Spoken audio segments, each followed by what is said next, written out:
Well, here we are at the J. Most of you would have come through this entrance this morning after parking your car in the car park out the side.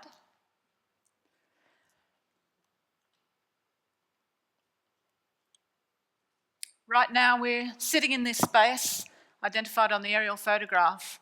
There's the car park on the side, there's the entry at the front. What I'd like you all to do is hold up in front of you your hands and make a space. This space that we're all sitting in right now has 3 locating coordinates, X, Y, and Z, or altitude, latitude, and altitude. But it's the things that surround us that make the space the way it feels. So whilst this space feels like it does now, the space used to feel like this. Take away the floor, the walls, the roof, the light and the sounds, and it makes for a completely different experience. To illustrate another example of how the quality of a space is made, take our studio in the Noosa hinterland. My partner and I, Stephen Guthrie, found this piece of land about 15 years ago, and this is the space that we started with, a vacant block of land with 2 mature existing bloodwoods, an easterly outlook and visible from the street. Through a series of 5 steel portal frames which were prefabricated off-site and then brought and craned into site, the space began to change in character. The evolving relationship between the internal and the outside changed between the ground, the view, the trees, and the sky. This is a space designed to evoke and inspire creativity and to provide a space for its occupants and visitors to experience an inextricable link to the landscape. And the space is surrounded by different materials which makes it feel the way it does. The warm timber floors, the natural plywood ceiling, the expansive area of glass, opening glass, and the all-encompassing overall space. The space is contained within an envelope which hovers above the ground and sits between the 2 mature bloodwood trees which have been here a long time before. Another contribution to the way a space feels is the quality of the light. In this country we enjoy relatively equal hours of light and dark. In fact, 2 weeks ago was the autumn equinox. The way spaces feel depends upon different conditions of daylight and artificial light. One of the first experiences of space, or a series of spaces being made for me, was the Sydney Opera House in the early 1970s, when I was living in Sydney as a child. And for a few years in a row, for my birthday, we would go to the top of the Australia Square Tower at the Summit Revolving Restaurant, and I'd look out to the Sydney Harbour and see these huge cranes hauling massive concrete shells onto the site. And when the construction was finally completed, we could go and visit the spaces. It was incredible how the sheer presence of the structures invoked a feeling of awe and reverence. Visitors flocked to the public spaces, and they still do, just to experience this man-made space, which used to be an old tram depot. My fascination has always been from the extraordinary expression of the structures which form the spaces and create a legible and literal story about the way the building is made and how it works. Tactile surfaces and warm materials surround the volumes, inviting movement through the curvilinear space, with the patterns of sunlight emphasising the forms and geometry. A sense of anticipation is highlighted through journeys. The large glazed light-filled foyer leads to lower lobbies, darker, compressed, and more ambiguous. And then the excitement is unfolded on entering the voluminous and sumptuous interior of the concert hall, a celebration of all of the senses. As a student of architecture, many famous architects make an impression and eventually inform a way of thinking about making spaces, possibly none more so than the Swiss-French architect Le Corbusier. The chapel at Ronchamp has been described as one of the most important examples of 20th century religious architecture. There's my partner Steve. And 80,000 visitors come to this building every year, so you can imagine how long I had to wait there standing for blue sky and one person. Imposing but inviting in a curious way, the presence of this monument is impressive and permanent. If you keep a mental image of this slide when you look at the next photograph, you'll see the effect that the many small and varied openings have on the interior space. Imposing but inviting in a curious way, the space contained within this chapel is exhilarating, at the same time as being serene. Incredibly beautiful and light in colour is amplified by crafted apertures. This is one of the most memorable spaces I have ever experienced. The architect's artwork adorns the glass panels, injecting a glorious richness and depth, which has been described as radiating vividly like rubies, emeralds, and amethysts. And hovering atop the walls, the roof hardly touches, creating an intense strip of light, along with the low afternoon light illuminating the space. And spaces can also feel incredibly different in varying weather conditions. Eerie mist and fog can engender a solemn atmosphere, which has a soul and an intrinsic spirit of place. In communicating the essence of spaces during design, drawings such as Peter Zumthor's for his thermal baths in the Swiss Alps conjure up spatial qualities of serenity and timelessness. From the outside, there are very few clues as to what happens on the inside.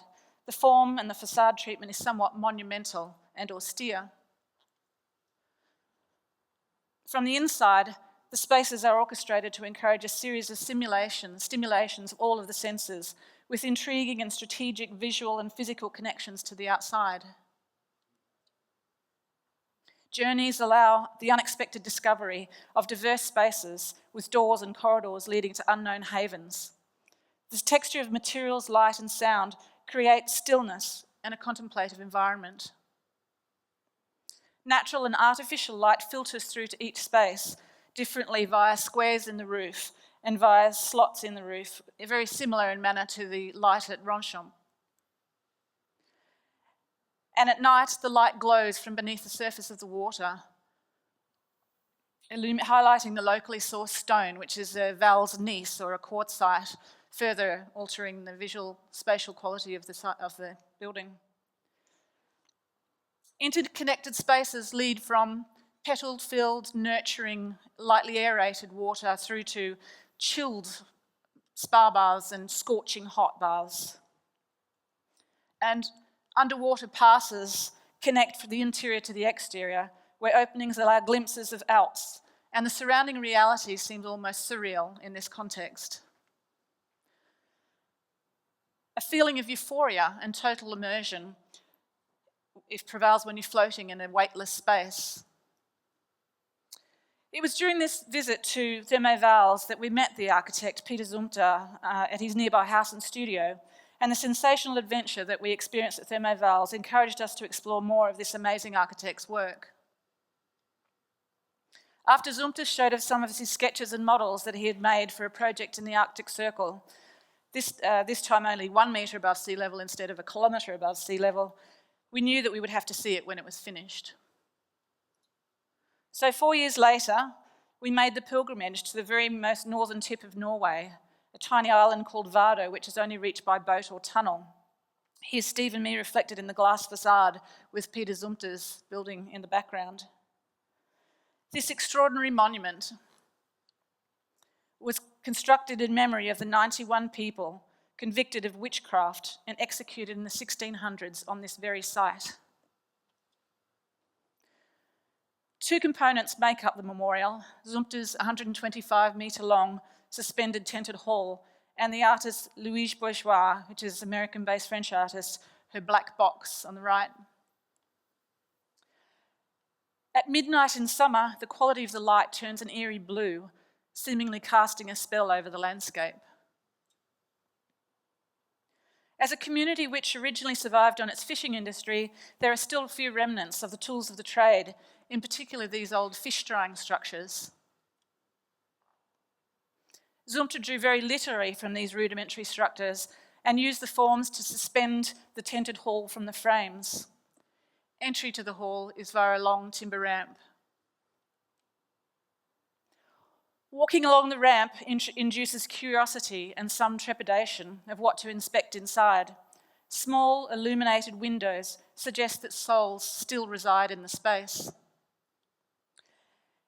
And then the enormity of the gesture is revealed in black, a long black tunnel with bare light bulbs dangling in front of each of the windows, one light for each person executed all those years ago. Each person has a story, and each light is located at a height to represent their age: men, women, and children. The space is charged with history and emotion, and it continues seamlessly forever. Fire, flames amplified by convex and concave mirrors, contained in the black glass box conceived by Louis Boissois, a gesture of the despair and anguish of the people burned alive, a space that is forever etched in my memory. Ice, water, another extreme environment, Iceland. This is where the continents of the North American and the Eurasian tectonic plates come together, or in this instance, they are coming apart. We haven't been to this place before, so it is with anticipation of a space that is exciting. The physical divide of the continental plates and an historical and pivotal place in Iceland's history. Shifts of up to 8 millimetres per year are part of the reason that Iceland endures such an active geological and volcanic experience of fire and ice. But the diving here is what beckons. Fresh, clear water with an incredible and awe-inspiring series of underwater spaces. The ladder leads to the entrance. Anticipation. The rush heightens immediately as you enter the water. The change of environment from air to water is always sudden and, in a way, traumatic. But then the serene stillness pervades and you begin to breathe slowly and constantly and adjust to the surroundings. Your heartbeat slows to a calm rhythm. Magical light shows appear and highlight near moonlight spatial qualities. Some divers have even described it as close to a spacewalk as you can get without being in space. It has also been said that Silfra is a dive site where even the best underwater pictures cannot give justice to the real experience of being suspended in its clear waters. And that the most wondrous sights are in Silfra Cathedral, which is a 100-metre long fissure where you can see from end to end. We can make space feel the way we want it to feel. We can choose the tools to build the space with the materials and light and sound and smell and touch. Space for me and us in our architecture practice is all about the experience. The experience and the memory of how spaces can make us feel. They need to evoke an emotional experience, and spaces should always inspire. Thank you.